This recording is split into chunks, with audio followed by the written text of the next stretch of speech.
I'm Kimberly Atkinstor, and welcome to Justice by Design, where I break down some of the biggest issues facing us as a society and talk to the people who have the solutions about how to fix them. Don't forget to click here to like and subscribe and follow wherever you get your podcasts because you can find Justice by Design everywhere. You know, one of the biggest issues we are facing in this very moment is misinformation. And it can be a dangerous, dangerous problem. You only have to think about the awful situation just outside of Liverpool last week when, after a terrible, terrible incident happened where little girls were stabbed at a Taylor Swift themed party, that resulted the next day in a massive anti-Islamic mob forming near a mosque, all based on information that the assailant in that awful attack was a foreign national who had come into the country seeking asylum. It turns out none of that was true. The suspect was somebody who was born in the UK, but that's just one example about how a little bit of misinformation can have enormous consequences. Here in America, we've already seen that play out. We saw it play out on January 6th. We saw it play out in a host of falsehoods that spread like wildfire across the internet after the assassination attempt on Donald Trump. And we've certainly seen a fire hose of misinformation turned on Vice President Kamala Harris since she announced her candidacy and Joe Biden dropped his bid for re-election. This is a crucial time in the fight against misinformation. Our federal officials are saying that Russia is even still at it. But instead of creating their own false news, they're trying to get Americans to do their bidding for them by spreading false lies online. I can think of nobody else better to break this down and talk about it than my friend Barb McQuade. Barb is a law professor at the University of Michigan, and she is also the author of this great book, Attack from Within: How Disinformation is Sabotaging America. I'm holding up for those who can't see, my very special signed copy of the book. Thank you for joining me, Barb. Thanks, Kim. Glad to be with you. So I want to start off by asking you, why focus on disinformation in this book? Why did you want to write about this? I spent the bulk of my career as a national security prosecutor. I now teach a course at Michigan Law School on national security law. And I see this idea of information warfare as one of the biggest threats to our national security. And it's coming not just from outside our borders, from Russia and other foreign adversaries, but now we see people within our own country. That's, hence the name Attack from Within, using false claims to try to mislead people or fool people. And even worse, people who know that what they're saying is a lie and are willing to go along with the con just to advance their agenda. I think it is causing deep divisions in society. I think it is leading to some of the vigilante violence that we're seeing, the threats to public officials. And I really just wanted to open people's eyes to this threat, this problem, because we need to identify a problem before we can solve it. I think that's absolutely right. And being that we're in an election year, we're at a time where divisions are so high, that the rhetoric around our politics is so divided and often violent. I think that this is just becoming a more and more important issue for us to keep our eyes on. And one thing that I really appreciated from your book is the way that you approach it. And at the beginning, you talk about the concept of being disinformed to death. Tell us a little bit about what that means. I think that so powerfully captures what's at stake here. Yeah, thanks. Well, I start with the story of Roseanne Boyland, who maybe is not a name that is familiar to everybody, but she was one of the victims on January 6th, someone who went to the Capitol from her home in Georgia because she believed the lies she had been told about a stolen election. And she was there, in a narrow passageway on January 6th that was very crowded with people trying to press their way into the building. And she was crushed in the crowd of people. Now, she was also had ingested some substances that certainly led to her death, but it was her own sister who said, she would not have been there at all if not for all of the misinformation. So in many ways, she was disinformed to death. And I think that tragic death is a sobering analogy for what we're all facing. Democracy depends on truth and facts. We can disagree about policy matters, but we can't disagree on facts. We have to reach some consensus on what those are if we're even able to debate each other in a democracy. Yeah, and at this moment, I think about, and one reason I really wanted to talk to you as one of the first episodes in this podcast was just how quickly disinformation can spread, and how even among the most well-meaning of people who are trying to get to the bottom of what happens, find out real information, a lot of people, a lot of sources who I know and trust, for example, in the minutes and hours after the assassination attempt against former Mm, President Trump, were spreading information that turned out to not be true. And I was trying to be measured and say, okay, well, whatever this is awful. This isn't what our nation should be about, but not speak to anything about what may or may not have happened until we got official word from official authorities. Yet so many things were flying around the internet about, was he shot? Wasn't he shot? Was it flying glass? Was it, did he cut him, did he cover himself catch? I mean, it was just all of this stuff, some in jest, but some really serious, suggesting that this whole thing was staged yeah. just to get him attention. So talk about, in this moment, we have a political election, a very, very consequential one. And not just against about that situation, things around Vice President Kamala Harris that just aren't true, but that are getting traction and people are believing. Talk about the role of disinformation that is happening in the United States right now. Yeah, I think one of the reasons that you were calm and measured and patient is because you've been professionally trained to do that. I think journalists understand that, law enforcement understands that. But I think one of the challenges is in the effort to be correct and measured, sometimes there is a lag in time. People saw that shooting on television, but there was a delay in telling us exactly what had happened. And I think in our instant gratification society, in the absence of information, people will fill that vacuum with all kinds of things that suit their purpose. Some are deliberate in an effort to advance some agenda. Those who were saying that the shooting was staged. Others who would say this was a directive from Joe Biden to take out his political rival. Certainly none of those things were true. But other people are just hungry for information, and so they read something online and they tend to believe it. So I think that's part of what happens in our society where everything moves so quickly. We've lost the ability to be patient and wait for all of the actual facts to come out. But, I can tell you in law enforcement, when there was some sort of incident, accident, event, so often we would get conflicting information, and you needed to be patient and sort it out until it was validated and it came from a good source before you went with it and said, we believe this fact to be true.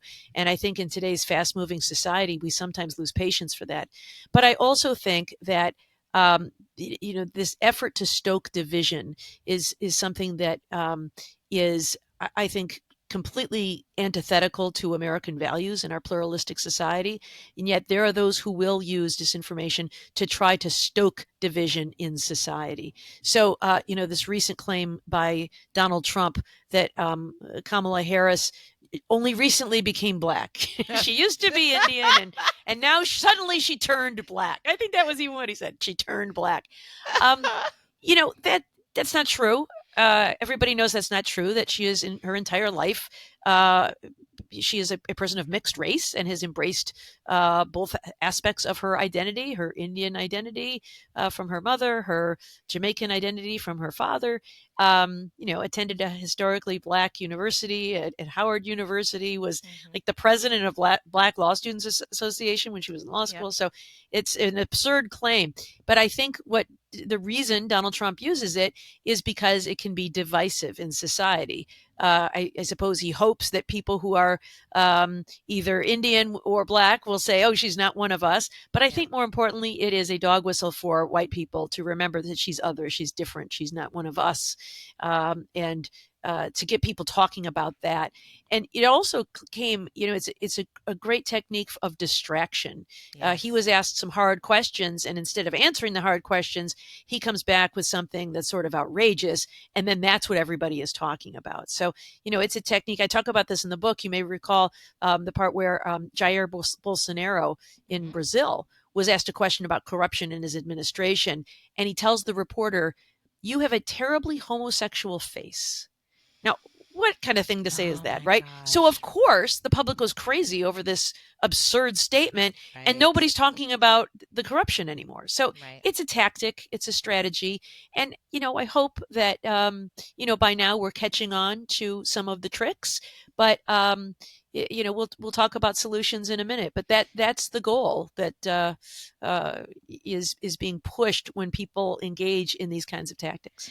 That is so important because I think sometimes, I know I do, speaking for myself, when I think about disinformation, I think about, Russia injecting, Hmm. making false Facebook pages, directed Yeah, at Black sure. people during, 26, like doing these sort of things. But disinformation can just be the things that people say, right? Oh, And, yeah. and looking over your book again, I came across a quote actually on social media that I'd seen before, but it's so perfect for this conversation. It's from Hannah Arendt, who says, Mm, "If everybody always lies to you, the consequence is not that you believe the lies, but rather that nobody believes anything any longer. yeah. And people that no longer can believe anything cannot make up its mind. It is deprived not only of its capacity to act, but also of its capacity to think and to judge. And with such people, you can do what you please." And so that is such a crucial tool for Yeah. anybody in power who is seeking to make things opaque, muddy the waters, kick up sand, I won't use the phrase that Steve Bannon used, but basically do Yeah. that. Just Yeah. flood the zone with so much junk Yeah. that people just give up. Like they don't even try to figure out what happens, and they just sort of follow the pack. And I think that's what so many people want to do. And it's effective. It's effective. You're absolutely right. People talked about Donald Trump being racist, which is not a new headline, but they Right. didn't talk about the fact that he was not being accountable to anything. Yeah. He wasn't answering the questions No. that he was specifically asked about his administration and his policies and other kinds of things. It reminds me of the time when he was asked about, there were allegations about Jared Kushner and his security clearance. Hmm. And that's when he talked about, people living in, and I'll quote him, not my, I'm not one for cursing Kim, as you well know, but he talked You? about, people who lived in shithole cities. Yeah. And again, he distracted the conversation away from these allegations to this outrageous thing that he had said. And so Hmm. it's a game, and it's a tactic. And if we can see through it, then we are less likely to be manipulated by it. So this podcast is about solutions, and that's why I want you to be here because um, the in your book you lay out solutions for of solutions for a lot of people, right? You have Hmm. solutions for government, solutions for law enforcement, solutions for people like you and me, Hmm. to keep from being disinformed and to help fight this kind of disinformation. So first, let's talk about the law, Hmm. Professor McQuade.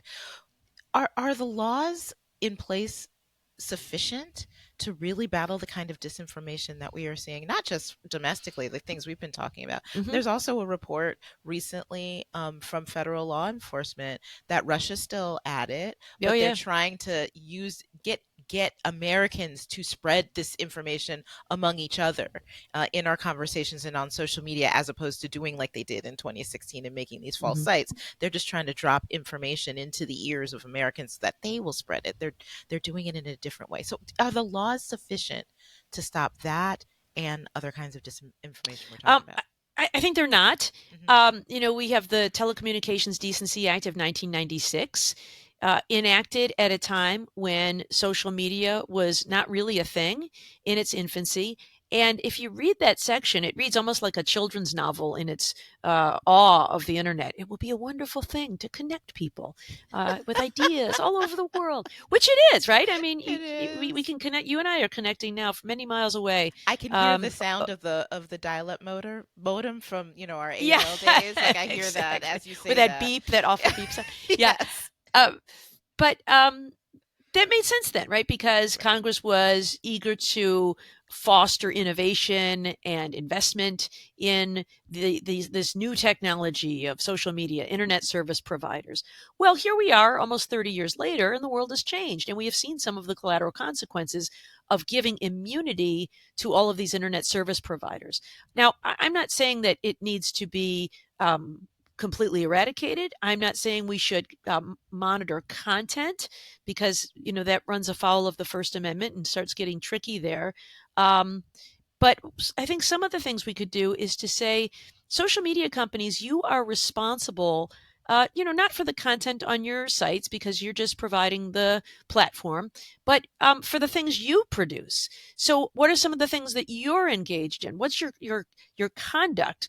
And some of those things are the algorithms that they use. So it's the social media companies themselves that create the algorithms that tell our accounts what to lift up and to show to us. Mhm. And we know from the whistleblower who testified before Congress, former Facebook data scientist Frances Haugens, we know that what she said is it's not the content, it's the algorithms. That's Mm. where the action is, that's where the money is.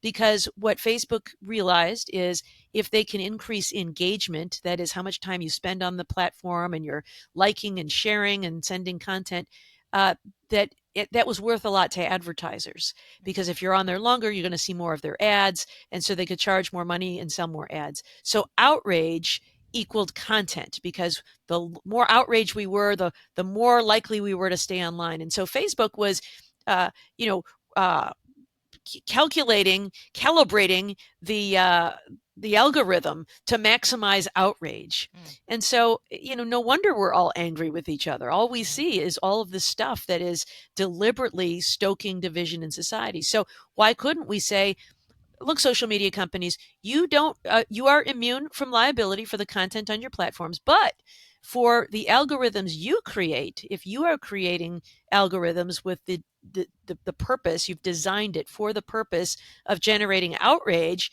that's not permitted, and you are subject to fine or loss of licensure or disbarment or Yeah. criminal or whatever you want to make it.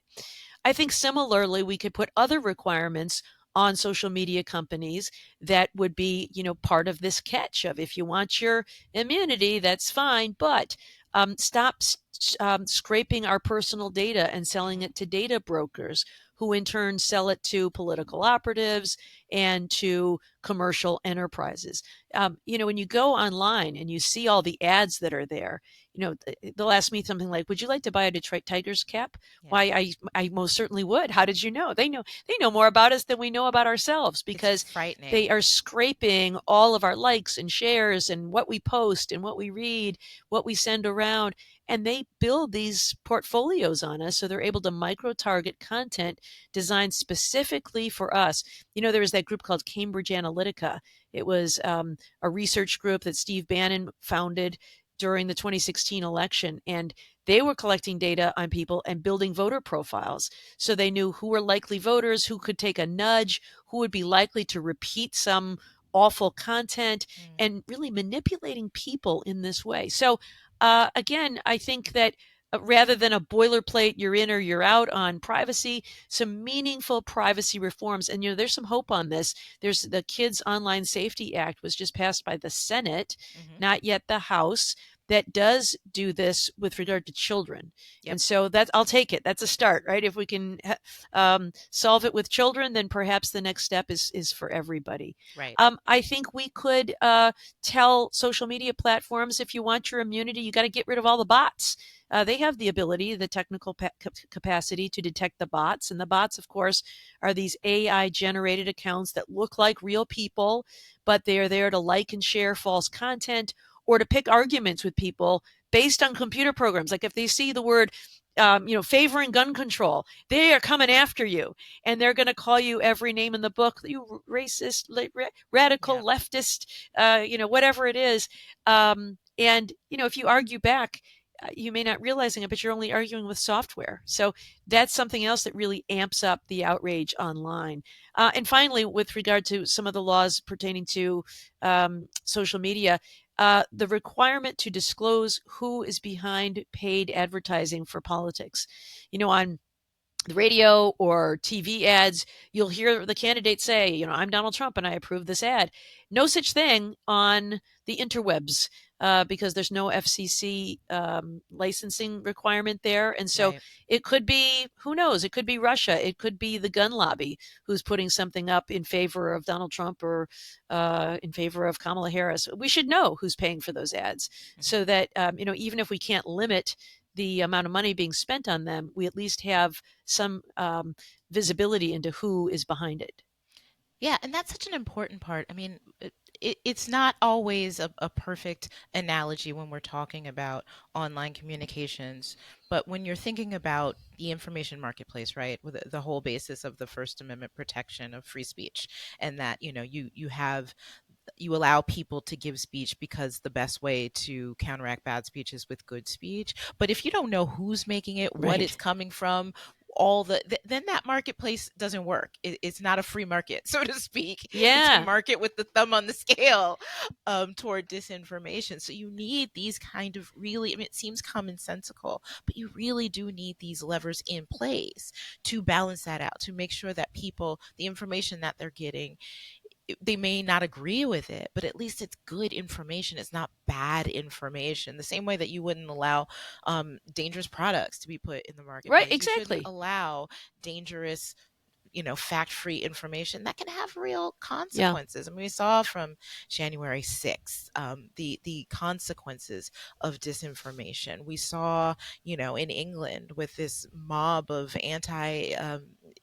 people chanting anti-Islam things and attacking a mosque because they thought that an asylum seeker, a foreign asylum seeker, attacked little girls when it was just flat out wrong, that the Yeah. person who carried out a terrible attack at a party was not even a foreign national. Like Yeah. that, it can have such awful consequences. So what you were talking about too dives into where I wanted to go, which is, a lot of time people ask us, whether it's on hashtag sisters or in law or elsewhere, what can we do? Like what can we do?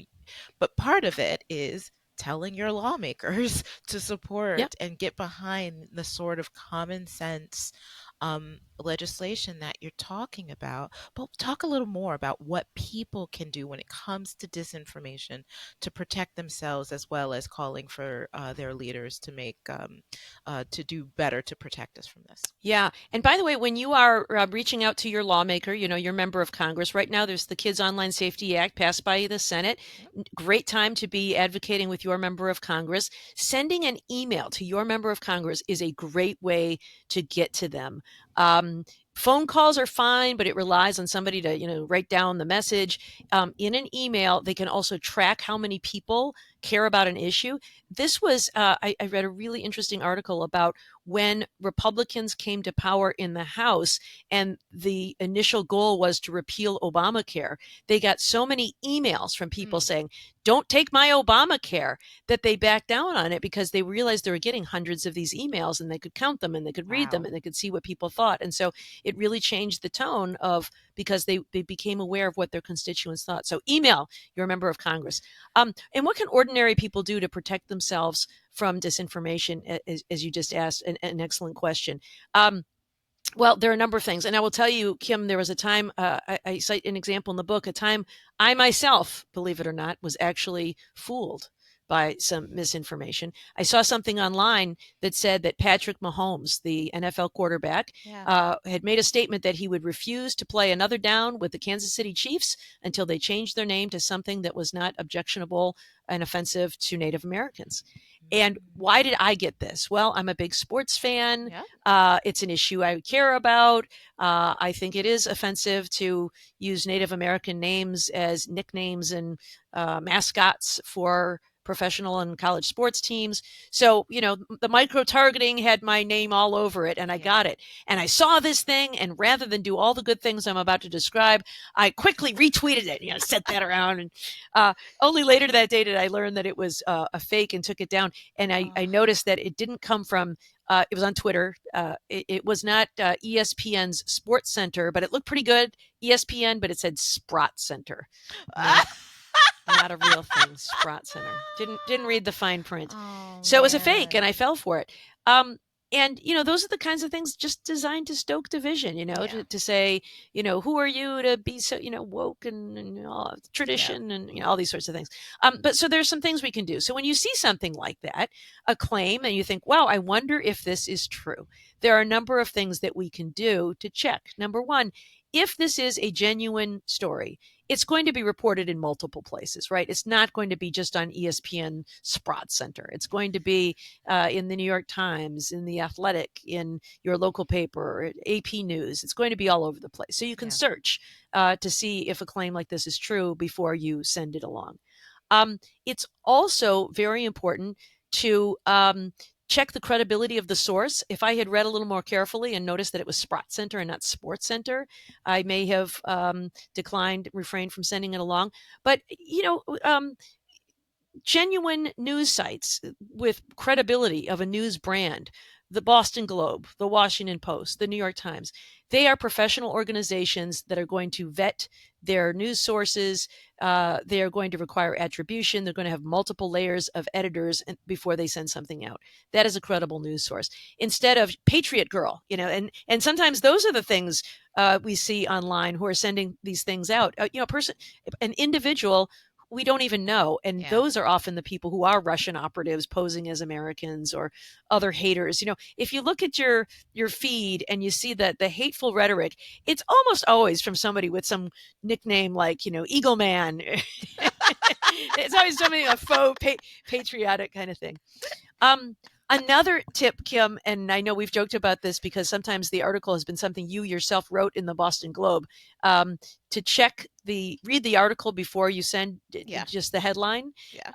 Sometimes they'll give you a prompt, like, don't you want to read the article before you send it on? Like, I wrote this. I'm trying to post I know what it says. But it's a really good practice because the headlines so rarely match the article these days. I was on a tour of a Detroit newspaper with a reporter once a few years ago, and she showed me this big board they had in their newsroom that ranked the stories based on clicks that they were getting. And it was really sad because the top stories were stories about the weather, celebrities, pets, and all at the bottom, barely scratching the surface were things like, the state budget and, things that like matter that people should be paying attention to. So the headlines are often clickbait. I just saw one the other day. This is a great example. The headline was Caitlin Clark. She is the basketball player, went to Iowa, now is in the WNBA. Caitlin Clark media meltdown. Now, to read that, I clicked on it. Like, oh my gosh, it must have finally gotten to her. She's been so calm and cool and professional. She must have finally wigged out and said something awful. No, you would be wrong because that's not what happened at all. It was that she was at a press conference and some media member called her a profane-laden name. She didn't, have a meltdown. A reporter did. But the headline was Caitlin Clark media meltdown. So if you believe, if you just read that, you'd believe something else. So those are some important tips. When you're reading the article, look for evidence and attribution, not just that the author says it so. What is the evidence they use to cite this thing? So I think those are some of the, the top 5 ideas about how you can protect yourself from falling for a false claim. But the last one I'll add is this: even if you read something and you believe it to be true, don't take the bait, because so much of this stuff is put out there just to get a response, to rile people up so that they say, no, I'm not, you are, the kind of stuff that, Donald Trump is famous for, just I'm not a puppet, you're the puppet. Right. And it doesn't add to the discourse. And that's the goal, is to stoke division in society so that people are either, us versus them, one side or the other. And in fact, to get anything done in this country, we have to come together in unity. But there are some who follow this what's known in debate as the either or fallacy, which is there are only two sides to every issue, and if you're not with me, you're against me. And so I think if we can refrain from taking the bait, we can tamp down some of those efforts to divide us. So I appreciate all of that, and I think that is all really, really good advice. I will add, even as you're, clicking the link and reading the story, always consume your news very thoughtfully. Be an Mm-hmm. intelligent and active consumer Yep. of news because it can mislead too. I mean, I get very upset with misleading stories, even that aren't inaccurate. There was one just today that came out of the New York Times. Sorry, me pumpernickel. There was one that I saw recently that came out of the New York Times. Again, it was about Kamala Harris, and it was about how Republicans are attacking her, saying that she's from Canada, and that was the headline. I'm like, all right, let me read the story, and because certainly in the first graph, it says that she's from Oakland. Yeah. And no, it goes through and it talks about these Republicans saying that she's from Vancouver. First of all, she's never lived in Vancouver.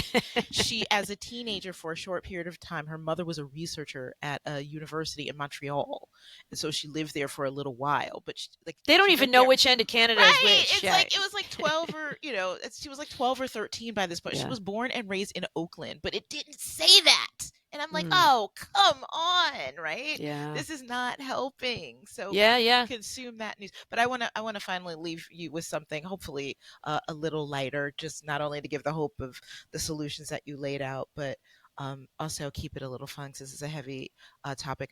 What is your take on memes? See, I got by a meme that was Mm. meant to be fun. It was Yeah. about Kamala Harris, and I was just scrolling through, the interwebs, and I came across this post on Threads which showed her holding a picture of an album, and I was like, I did not know that Kamala Harris was into Deep Purple, and then I found out. I was almost gonna like retweet that and say I Yeah. didn't know. I'm just learning new things about her every day, and it was a meme generator that Mm. you could put whatever album cover you want of her. Yeah. I'm sure our listeners have heard this. And I was kind of mad because I'm like, you Yeah. know Yeah. what? Somebody could put like Yeah. some, devil worshiping album or something. Yes. I'm And people so will believe it. nervous. Right. The Yeah. fact that it got me, like for a minute, I was believing what I was seeing with my own lion eyes. Yeah. Um, I how do hate you to feel be a about that? buzzkill and ruin all the fun, but would it be so bad to label it? Yeah, That's, I mean, so go ahead and have clearly. your funny little memes, Yep. like, ha ha, give us a little Yep. chuckle. Because I think there's room for satire. Yeah. That's important, to be able to tweak our leaders, I think is a way of, um, exercising power against them when we are less powerful people. But I think to the extent you're altering a photo that people might rely on, that one's harmless. But imagine something else. There are all these deep nudes going around now where they put Yeah. someone's face on someone else's body and Yep. things that can be really harmful or really defamatory. So I think I'd be in favor of, I know it kind of spoils the gag a little bit, but a label that just says, this image was generated with a meme generator or AI or whatever it is. And That's my solution. there is some legislation that is aimed at, things you were talking about, the deep fakes and other things that Hmm. just said you have to put on Yeah. there if this was created by anything other Yeah. than the actual image. You just have to say so, which is Yeah. again goes back to the information that we Exactly. get. Is Marketplace, right? disclose it. The marketplace, it just has to be good information if you Hmm. disclose that. So I'm with you. Let's have All right. fun, but let's be really clear that it's fun. Because in this day and age, you never know. You never know, and the consequences could be terrible. So, Barb McQuade, thank you so much, my sister, for joining me on this to talk about this really, really important thing. And our listeners can find you on social media. They can find you on hashtag Sisters in Law with Us, which drops every Saturday, and they can definitely pick up your book called Attack from Within. Thank you, Barb. Thank you so much. My pleasure to be on Justice by Design. Congratulations on the podcast. Thank you. Okay, so we can still have fun. We can still use our memes. Who would I have done for the album meme generator for Kamala Harris? Probably Funkadelic or Parliament. I think that she would dig that. That would be good. But yeah, more information is better there. It's better for us to know what we're talking about. It's better for us to be careful. I think one thing I understand is the need for people to respond quickly. You want to, on the day that gunfire broke out at that Trump rally, I wanted to be able to say something comforting to the nation, to say we are better than this as a nation, and this isn't that our political discourse should not descend into violence. But I tried my best to wait, to take a beat, to not respond immediately, to not demand immediate information, because sometimes the best information just takes a little bit of time. And making sure you have the information that you need and you're not accidentally doing the bidding of those who want to see the zone flooded with all kinds of nonsense takes a minute. It takes practice. It takes patience. But it's something that we all need to have if we're going to have the kind of democracy that we want. So I thank Barb for helping us break that down. And I thank you for joining me on Justice by Design. Don't forget to follow us anywhere you get your podcasts.